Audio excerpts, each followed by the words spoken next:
Nouvelle vie. Une chronique réalisée par Alliance Internationale. Aurélienne est arrivée au foyer de Bamako, au Mali, en provenance du pays voisin, le Burkina Faso. Elle a un léger handicap psychologique et était enceinte de 8 mois. C'est une amie de la communauté des Béatitudes qui l'a trouvée dans la rue et l'a amenée au foyer maternel. Voici son histoire. D'origine burkinabé, née en Côte d'Ivoire, Aurélienne avait été envoyée auprès de sa grand-mère restée au pays. Au décès de cette dernière, Aurélienne a perdu le contact avec sa famille en Côte d'Ivoire et s'est retrouvée dans la rue, sans aucun papier d'identité. Accueillie par un étudiant, elle s'est retrouvée enceinte et devant le refus du mariage par les parents du jeune homme, cette union était considérée comme une mésalliance, elle a pris la fuite et s'est retrouvée à Bamako. Personne n'a jamais su comment elle avait pu traverser la frontière.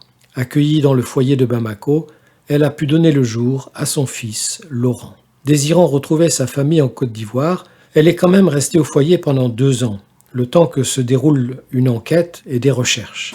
À cette époque, la Côte d'Ivoire traversait une situation douloureuse de guerre civile. Dès que ce fut possible, Aurélienne et son fils sont partis en Côte d'Ivoire accompagnés d'une sœur ivoirienne de la communauté de Bamako. À leur arrivée, Aurélienne n'a pas su reconnaître la maison de sa famille ni le quartier. À la paroisse, elle a été présentée à l'occasion d'une messe et c'est alors que dans l'assemblée, sa tante l'a reconnue. Ces retrouvailles ont été vécues comme un miracle. Pour ses parents qui la croyaient morte, ce fut une immense joie.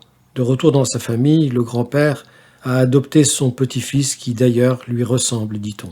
Aurélienne a gardé le contact avec le foyer de Bamako et malgré son handicap, elle a pu mettre en place une petite activité de commerce apprise au Mali auprès de la communauté qui l'avait accueillie. L'histoire d'Aurélienne a quelques ressemblances avec celle de l'enfant perdu de la parabole du fils prodigue dont nous parle l'évangile de Luc. Quelle joie quand ce qui était mort est revenu à la vie et ce qui était perdu est retrouvé. Œuvrons ensemble pour le bien de tout homme. Retrouvez-nous sur alliance-internationale.org.